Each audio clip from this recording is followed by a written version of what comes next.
everybody. Thank you for joining me once again. This is a bit of a late night pre-record. Um, with everything going on in the world today, there's something that preppers need to be aware of. And again, I'm not trying to be a cast, but contrary to what some people may think of this, understanding what is going around or going on in your area will help inform the decisions you make in your preps. I do believe that, and I probably will never change my mind about that. Understanding your area, the demographics, the geography, everything. But this is becoming a national problem. Other people have talked about it, but I think there's more to it than simply what we're seeing in the news. I'll be right back and I'll get into the weeds on this one.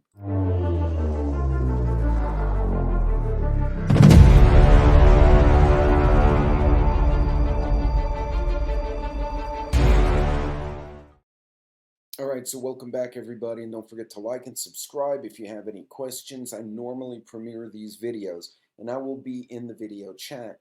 However, if I don't make my own video, which often happens because of work, feel free to comment in the comments below the video if you're on the replay crew like I may be. And also, don't hesitate to reach out to me at theroamingprepper@gmail.com. I do try to respond to people in a relatively timely manner. Sometimes that does not happen because of my work schedule, so hence the roaming prepper, right? Because I'm God knows where. But anyway, I digress. Like, subscribe, thumbs down if that really floats your boat. You want to put, toilet emojis in the comments, you can do that too. What is the subject I'm talking about? Now, a lot of people have talked about it already. It's the gangs that have come up, the crime that is now present in America. And almost to a one, they come from a couple of specific groups.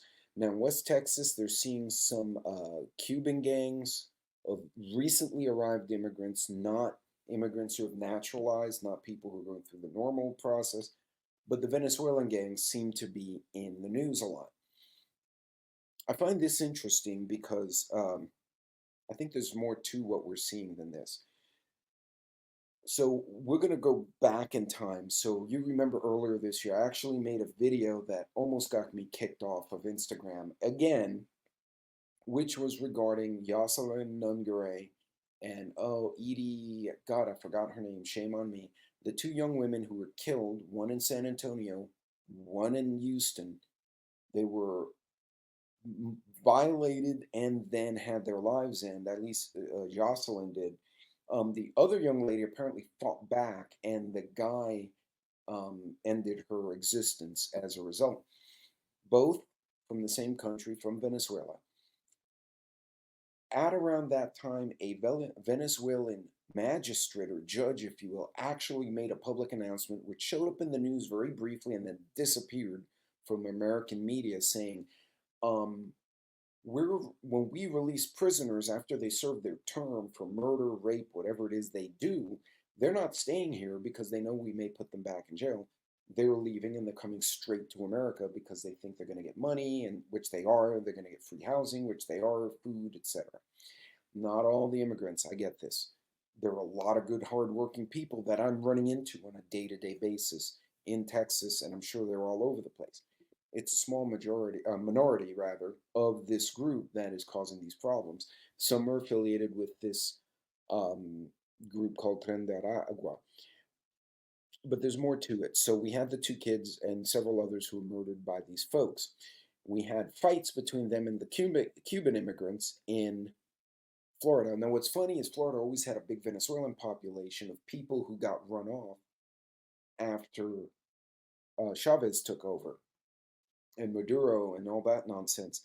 So now those folks who've already come here and established here are now fighting the ones that just showed up, and they're having issues. The Cuban population of the States is also having issues with the same group. We also know, MS-13 and now Tren are up in the New York State area, both in Long Island and in the city, and they're causing a lot of issues up there. They're fighting with the other gangs as well. And of course, more recently, we've seen what happened in Colorado, where it has been reported that they are basically holding entire apartment complexes hostage. Majority of these complexes are already housing migrants, many of whom are afraid of police because the police in their country were probably friends with these same criminals or were corrupt. And so it's in the culture of a lot of these folks not to go to the police because they're afraid of police, because police have been used to subjugate them. Unlike here in the States, if a police officer acts badly, people go out and protest, they'll speak up. Typically, in these countries, they don't. They're terrified of the cops. And so the good cops have a harder time getting the information they need to take action.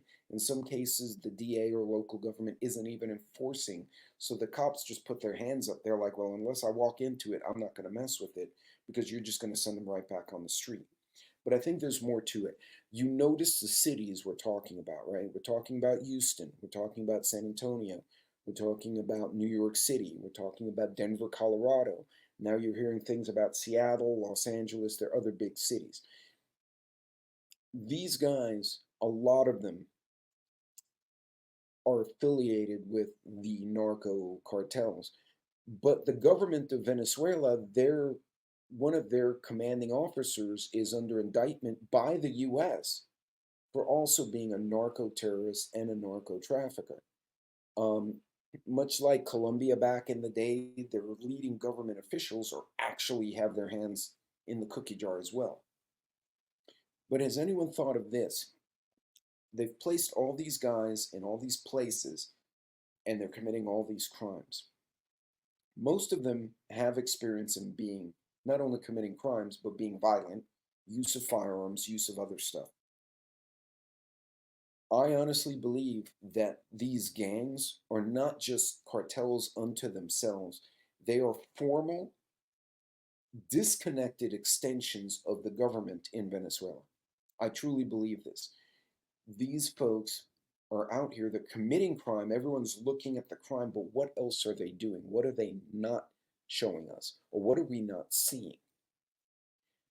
And that scares me because if among all these gang members, all these criminals and rapists, all these psychos they've let loose on our streets, if even 1%, and I'm taking all the immigrants, then the Venezuelans, then of all the Venezuelans, just the gang members, if there's a percentage of those guys who are actually paramilitary, who are trained in things like sabotage, that would be a hell of a first punch for the enemies of America.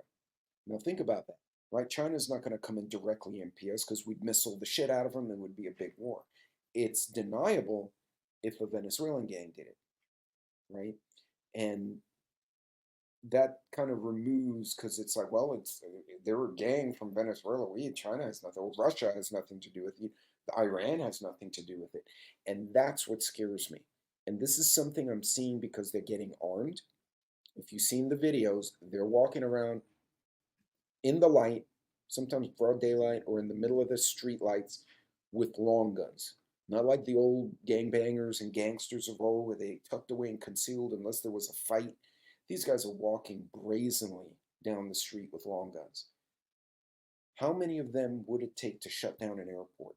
How many of them would it take to shoot up a highway?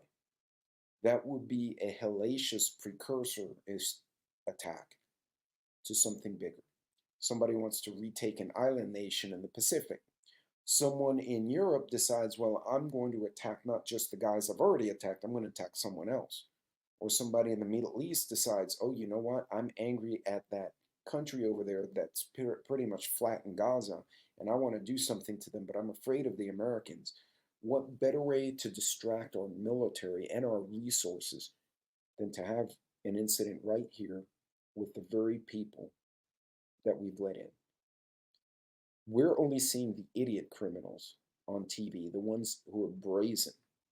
How many of them have more training, more competency? Remember, the Zeta cartel in Mexico was actually a counterterrorism team that the Americans trained with our Rangers. They went through the Q course, some of these guys. For those of you who know, you know. These guys went through Ranger School. They went through all these trainings to fight the narcotics, and then their government screwed them on their retirement. So you know what? They're like, fine, screw you. We know where everything is. We're going to create our own cartel and take over the other guys, which they did. They were known as the Zetas. Nueva Generación Jalisco is a newer gang. Same thing, a lot of former military. It doesn't take a rocket scientist to, to connect those dots and realize that we are facing an imminent risk within our own borders.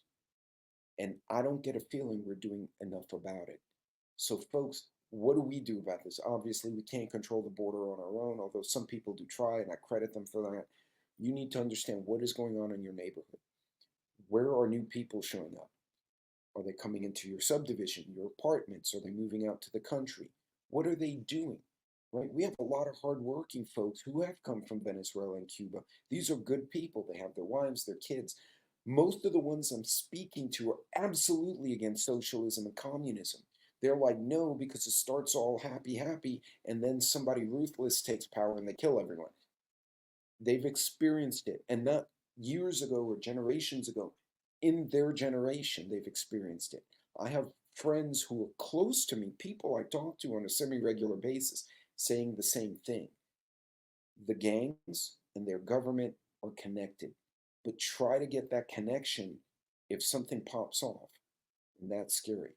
We can't stop drugs. We can't stop people from being trafficked in and out.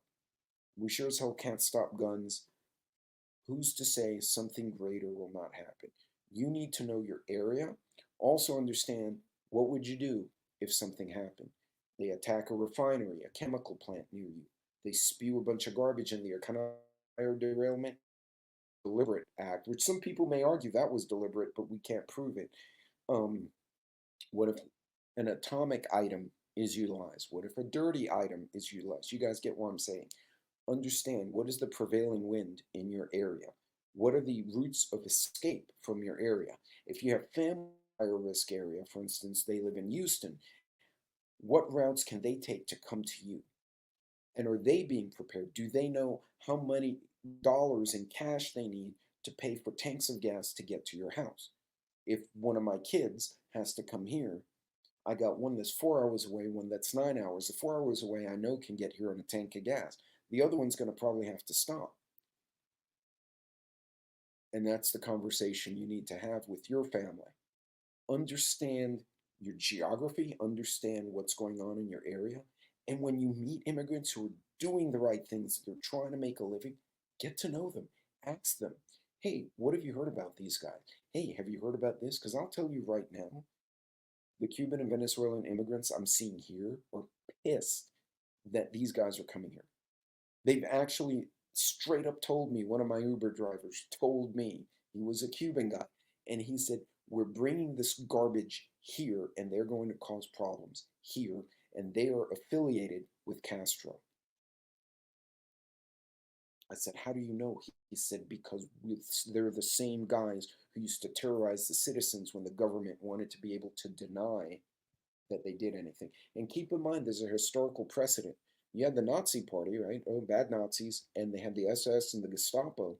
But who did all the breaking of the glass on Kristallnacht? Who was the one who beat up the Jews in the street, or the Christians, or whoever else were beating up at the time? In the streets, creating the crime, creating the chaos, on shirts. As soon as Hitler took power, to show that he was a law and order candidate, the first thing he did was he excused his buddies and threw around leaders in jail. Had a bunch of them shot. Look, I'm against crime. I protected the people. Why don't you turn in your guns? It's safer. We all know how that ended for a lot of people in the Nazi ghettos, Jews, minorities, whatever, gypsies as they called them. So, folks, there's historical precedent. One, know history. Two, know your area, know what's going on, who's moving where, who are the people, are they opening businesses, are they legit? Can you go and make a new friend and learn something about that culture? If you can learn another language, that's even better. I speak Spanish and English. To me, it's great. I'll go talk to anybody. I don't give a shit. Don't close yourself off. Open your eyes, open your ears, and go see. Understand what's around you, and also understand if you have to go, which way is the best way to do it. Anyway, that's it for this one. I truly believe that there's a branch of these people we're seeing tearing up the nation we're not, there's a group of them that we're not seeing because they're not stupid enough to do things to get them in the news. They're sitting quiet waiting for something. Maybe just my own conspiracy theory, maybe just my own opinion. But you need to be aware of this kind of stuff. You guys be safe, be careful, pay attention to your neighborhoods, get to know your neighbors, even if they're new to the country, get to know them. You'd be shocked how cool a lot of these people are. And if they are from one of these countries, ask them, hey, tell me about these guys. How do they operate? How do you recognize them? What kind of tattoos do they wear? What do they do in your country? The more information you have, the better decisions you can make. I'm going to leave you with that one, folks. God bless, Godspeed. I'll see you on the next video.